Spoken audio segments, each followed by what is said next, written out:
एक ही जगह एक ही पल, एक तरफ मंदिर की घंटी बज रही है, धूप अगरबत्ती की खुशबू हवाओं में तैर रही है, कोई मां अपने बच्चे के लिए मन्नत मांग रही है, तो ठीक उसी पल कुछ ही कदमों की दूरी पर एक बेटा कांपते हाथों से अपने पिता की चिता को आग दे रहा है। बीच में कोई दीवार नहीं, कोई पर्दा नहीं, कोई दूरी नहीं। घंटी की आवाज और लकड़ियों की चरमराहट दोनों एक साथ हवा में खुलती है। एक तरफ जिंदगी पूरे शोर के साथ खड़ी है, दूसरी तरफ मौत अपनी पूरी खामोशी के साथ, और दोनों के बीच बागमती नदी बिना कुछ कहे बहती चली जाती है। जैसे उसने यह दृश्य लाखों बार देखा और अब हैरान होना छोड़ दिया। यह पशुपतिनाथ है, पशुपतिनाथ। और पशुपतिनाथ को सिर्फ मंदिर कह देना, इसके साथ नाइंसाफी होगी, क्योंकि पशुपतिनाथ कोई इमारत नहीं, एक सच है। एक ऐसा सच जो आपको बुलाता नहीं है, बल्कि आपके सामने आकर खड़ा हो जाता है। यहां भगवान शिव को याद नहीं किया जाता, बल्कि शिव को महसूस किया जाता है। हवा के हर झोंके में, बागमती की हर लहर में, और उससे ज्यादा उस चुप्पी में जो शब्दों से ज्यादा बोलती है। यही वो जगह है जहां इंसान पहली बार यह समझता है कि जिंदगी कोई सीधी लकीर थोड़ी है। वो तो एक चक्र है जिसमें जन्म और मौत दो छोर नहीं, बल्कि एक ही सफर के दो पड़ाव है। और सबसे अजीब बात यह है कि जो इंसान यहां पहली बार आता है वो डर कर भागता नहीं, वो कुछ देर वहीं बैठ जाता है, और जब लौटता है तो थोड़ा शांत, थोड़ा हल्का, थोड़ा बदलाव। अब सवाल कि ऐसा क्या है पशुपतिनाथ में जो मौत के इतने करीब होकर भी डराता नहीं, बल्कि हल्का कर देता है? यही जानने के लिए आज हम आपको ले चलते हैं काठमांडू की इस घाटी में, जहां शिव को बुलाया नहीं जाता, शिव खुद चलाते हैं पशुपतिनाथ में।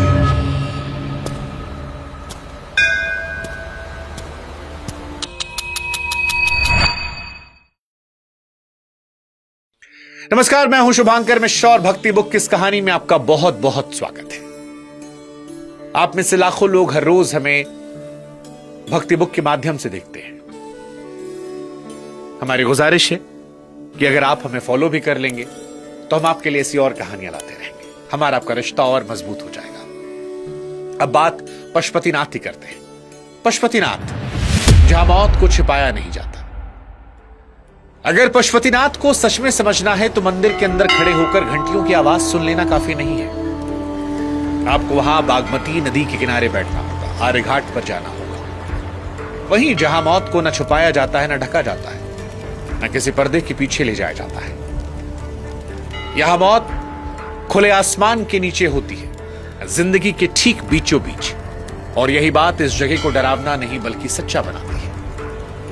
यहां का पहला दृश्य इंसान को हिला देता है, क्योंकि एक ही नजर में दुनिया दो तरह से दिखती है। एक तरफ मंदिर की घंटियां, मंत्रों की गूंज, फूलों की खुशबू और दियों की रोशनी, और ठीक उसके सामने लकड़ियों की चरमराहट, आग की लपटें और अपनों की चुप्पी। हवा में चंदन, गेंदे के फूल और जलती लकड़ियों की मिली जुली गंध तैरती रहती है, जो एक साथ कोमल भी है और कठोर भी। हर दिन यहां दृश्य होता है, पर हर बार वो नया लगता है।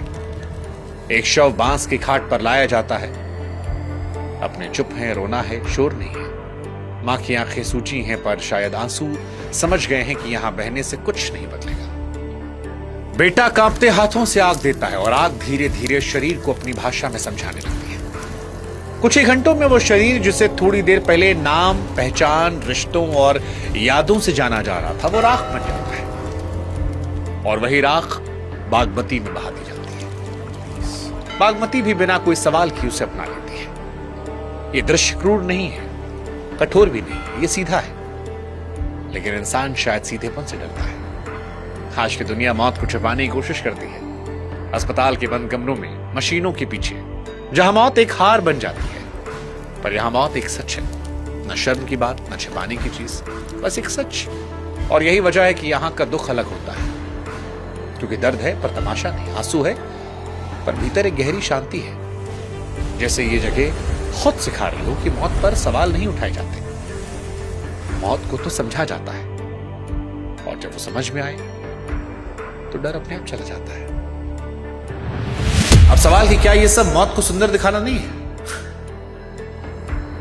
सवाल पूछना भी जरूरी है ना, वरना ये सब सिर्फ भावना का बहाव बनकर रह जाएगा। आज का कोई शक करने वाला इंसान ये पूछ सकता है कि क्या ये सब मौत को सुंदर बनाकर दिखाना तो नहीं है? क्या मौत को बड़ी बड़ी बातें कहकर, उन बातों का जामा पहनाकर उस दर्द को छोटा नहीं करना है जो किसी अपने को खोने में होता है? ये सवाल बहुत जायज है और पशुपतिनाथ इस सवाल से भागता नहीं। यहां मौत को सुंदर नहीं बनाया जाता, उसे बस सच रहने दिया जाता है। दर्द यहां भी है, मां की सूजी आंखें झूठ थोड़ी बोलती है। फर्क बस इतना है कि यहां दर्द को छिपाने के लिए मशीनें, दीवारें और बंद कमरे नहीं लगाए जाते। यहां रोने धोने को छिपाया नहीं जाता, उसे जगह दी जाती है। और शायद किसी चीज को आंख खोलकर देख लेना उसे हल्का करने का पहला कदम है। पशुपतिनाथ का मतलब क्या है, यह भी समझना आवश्यक है। पशुपतिनाथ में भगवान शिव किसी सिंहासन पर बैठे देवता नहीं है। वे यहां किसी वरदान का ऐलान नहीं करते। यहां वे एक ऐसे सच की तरह मौजूद हैं जिसे झुटलाया नहीं जा सकता। पशुपति यानी सभी जीवों के स्वामी। पर पशु यहां सिर्फ जानवर नहीं है। पशु वो हर जीव है जो जन्म और मौत के बंधन में बंधा है, जिसमें राजा भी है, भिखारी भी है, साधु है तो शहर में रहने वाला वो इंसान भी जो इतनी पढ़ाई और तरक्की के बाद भी मौत से डरता है। जब तक डर है तब तक बंधन है। और शिव यहां इन सब के नाथ है। इसलिए नहीं कि वो राज करते हैं, बल्कि इसलिए क्योंकि वो आजाद करते हैं। शिव का ये रूप थोड़ा और खुलकर देखें तो बड़ा गहरा है। शिव को मिटाने वाला कहा जाता है, पर उनका मिटाना बर्बादी नहीं, वो पुराने का अंत है ताकि नया जन्म ले सके। उनके नृत्य में, जिसे नटराज कहते हैं, एक हाथ का डमरू दुनिया को पहली आवाज देता है और दूसरे हाथ की आग, सब कुछ खत्म, यानी लपट, यानी बनना और मिटना शिव के ही दो कदम है। पशुपतिनाथ की हर चिता उस नृत्य का धीमा चुपचाप रूप है, जहां एक शरीर मिटता है ताकि उसका तत्व अपने घर लौट सके। पशुपतिनाथ को लेकर पुरानी कथाएं कहती हैं कि शिव इस जगह की सुंदरता पर मोहित हुए। वो पार्वती के साथ यहां आए, पर देवता बनकर नहीं, हिरण बनकर। और ये कोई बच्चों की कहानी नहीं है, ये एक गहरी बात है। शिव जब कुदरत से जुड़ते हैं तो सिंहासन छोड़ देते हैं, जंगल बन जाते हैं, पेड़ों के बीच खो जाते हैं, जानवरों के साथ एक हो जाते हैं, और इसी वजह से उन्हें पशुपति कहते हैं। जब देवताओं को उनकी जरूरत पड़ी तो वे ढूंढते हुए इस घाटी तक पहुंचे, पर शिव हिरण के रूप में बचते रहे। खींचतान हुई, उसी में हिरण की सींग टूटकर जमीन में समा गई और एक शिवलिंग अपने आप प्रकट हुआ, जिसे ना किसी ने बनाया था ना किसी ने रखा था। यही पशुपतिनाथ थे। यही वो पल है जहां शिव को बुलाया नहीं गया, बल्कि शिव ने खुद को सामने रखा। एक कथा और भी है जो अपना सा बनाती है। कहा जाता है कि एक मामूली ग्वाला रोज अपनी गाय चराने आता था। उसने देखा कि उसकी गाय रोज एक ही जगह रुक जाती है और बिना किसी वजह अपना सारा दूध जमीन पर गिरा देती है। न मंत्र, न पूजा, न दिखावा, बस समर्पण। ग्वाले को शक हुआ, खुदाई करवाई गई। मिट्टी के नीचे वो अपने आप प्रकट हुआ शिवलिंग निकला। ये कथा बताती है कि पशुपतिनाथ किसी राजा की योजना नहीं, किसी ताकत का ऐलान नहीं, बल्कि शिव की अपनी पसंद है। महाभारत के समय का एक किस्सा है। कहते हैं कि पांडव शिव को पाना चाहते थे, पर वो जानते थे कि शिव सामने नहीं आकर मिलते। यहां भी शिव हिरण बनकर छिपे थे। उनका पीछा हुआ, खींचतान हुआ, और जिस जगह शिव का मुख सामने आया उसे पशुपतिनाथ कहा गया। इन सारी कथाओं में एक बात कॉमन है, हर बार शिव छिपते हैं और हर बार सामने आ जाते हैं, यानी जगह रहस्य बनाती है और खुद उसका जवाब भी देती है। और यही पशुपतिनाथ को बाकी सब शिव मंदिरों से अलग करता है। काठमांडू की घाटी को अगर नक्शे पर देखें तो पहाड़ों के बीच बसी एक सुंदर सी जगह लगती है, पर अगर उसे समय की नजर से देखें तो यह घाटी सिर्फ जमीन नहीं, एक जीती जागती याद है। कहा जाता है कभी यह घाटी एक बहुत बड़ी झील थी। मान्यता है कि मंजूश्री नाम के एक महापुरुष ने अपनी तलवार से घाटी के एक छोर की पहाड़ी काटी थी, जिससे झील का सारा पानी निकला और नीचे की उपजाऊ जमीन सामने आई। ये कथा भले इशारा हो, पर इसमें गहरी बात है कि हर सभ्यता किसी न किसी ठहरे हुए पानी के सूखने से जन्म लेती है। जब यहाँ का पानी हटा तो सिर्फ जमीन नहीं निकली, पूरी दुनिया बस गई और उसी के बीच एक जगह उभरी जिसे बाद में पशुपतिनाथ कहा गया। ये कोई इत्तेफाक नहीं था, कुदरत ने इसे खुद चुना था, क्योंकि जहां पानी ठहरता है वहां जिंदगी आती है और जहां जिंदगी आती है वहां मौत भी आती है और इसे ही पशुपतिनाथ का संतुलन कहते हैं।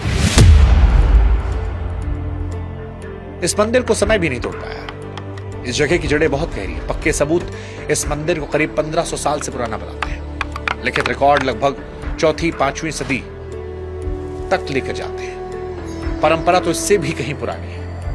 नेपाल की पुरानी वंशावली के मुताबिक लिच्छवी राजा प्रचंड देव का यहां पहला मंदिर बनवाने का श्रेय जाता है और लिच्छवी राजाओं ने इसे राष्ट्र के सहारा दिया। आगे चलकर मल्ल राजाओं के समय मंदिर की कारीगरी अपने चरम पर पहुंची। नेवार कारीगरों ने लकड़ी पर इतने बारीक नक्काशी की कि हर खंभा अपने आप में एक कहानी बन गया। चांदी के दरवाजे लगे और छत पर सोना चढ़ा।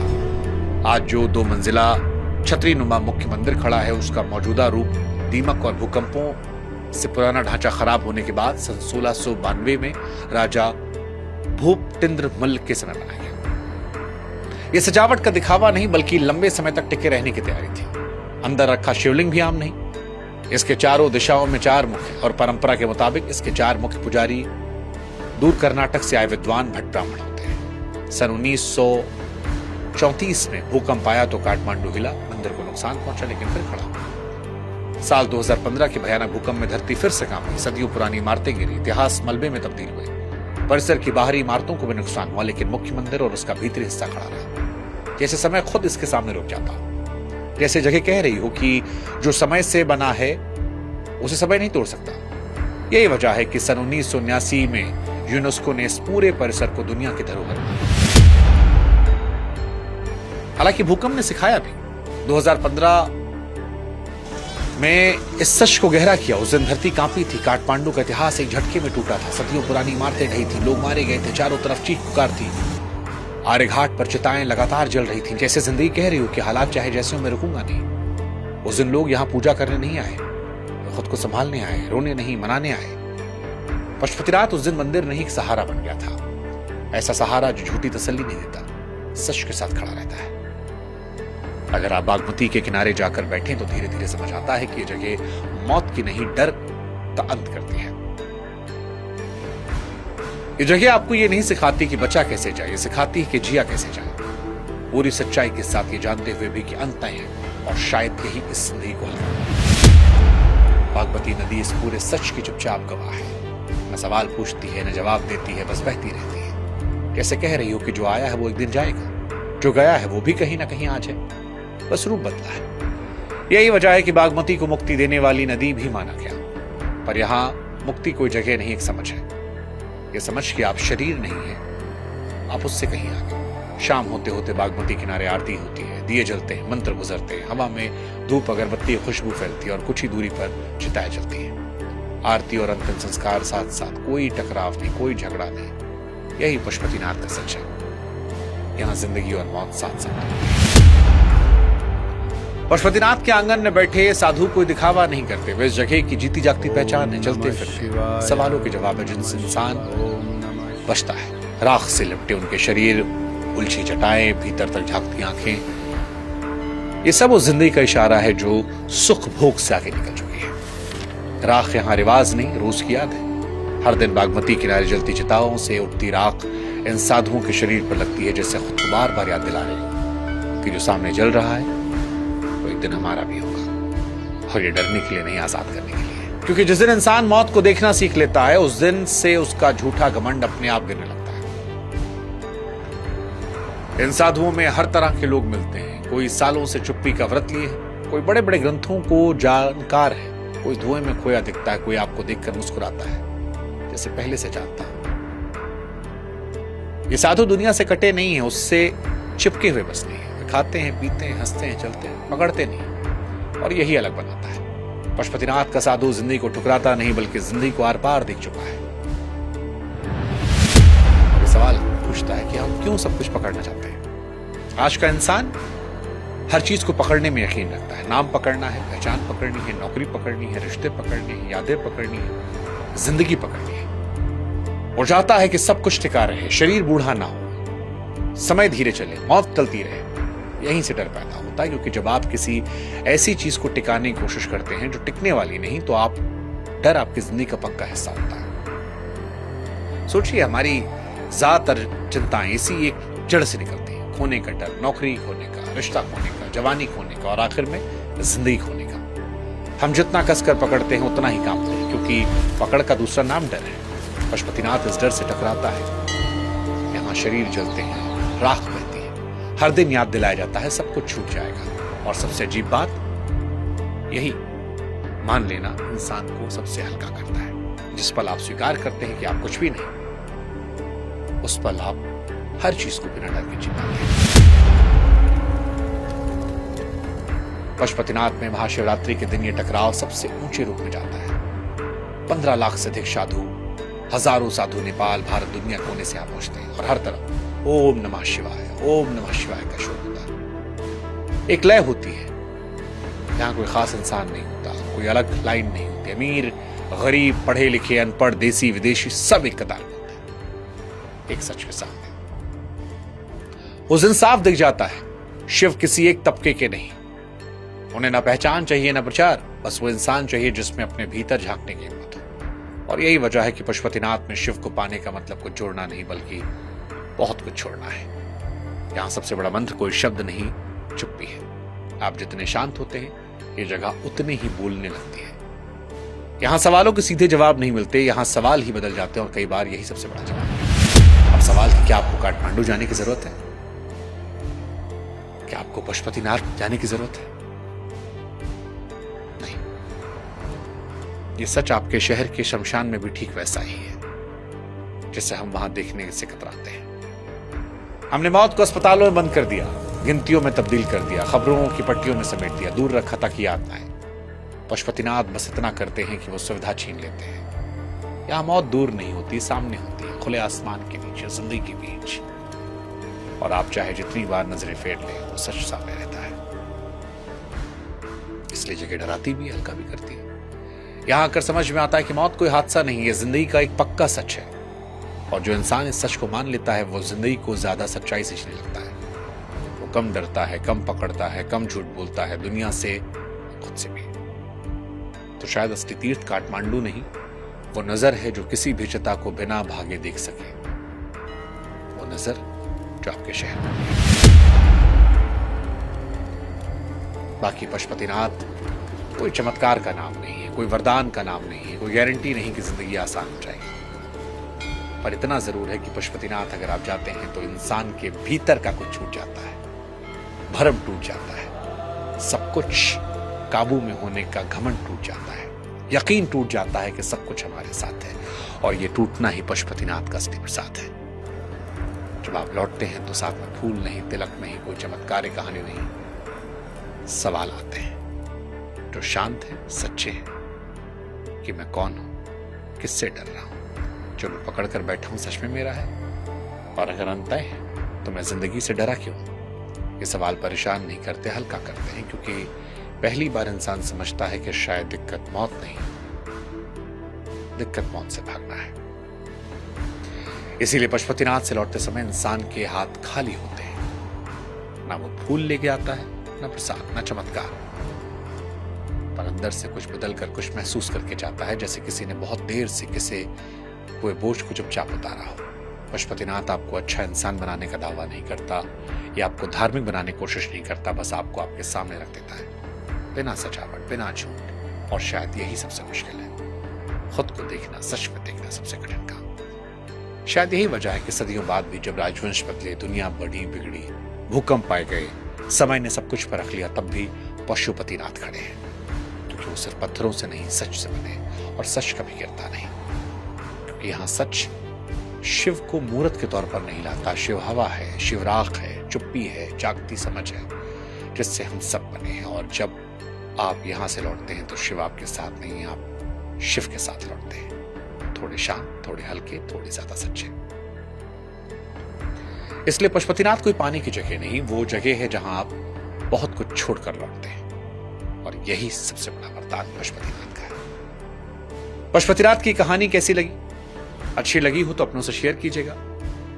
क्या इस कहानी को सुनने के बाद आपने भीतर से थोड़ा हल्कापन महसूस किया?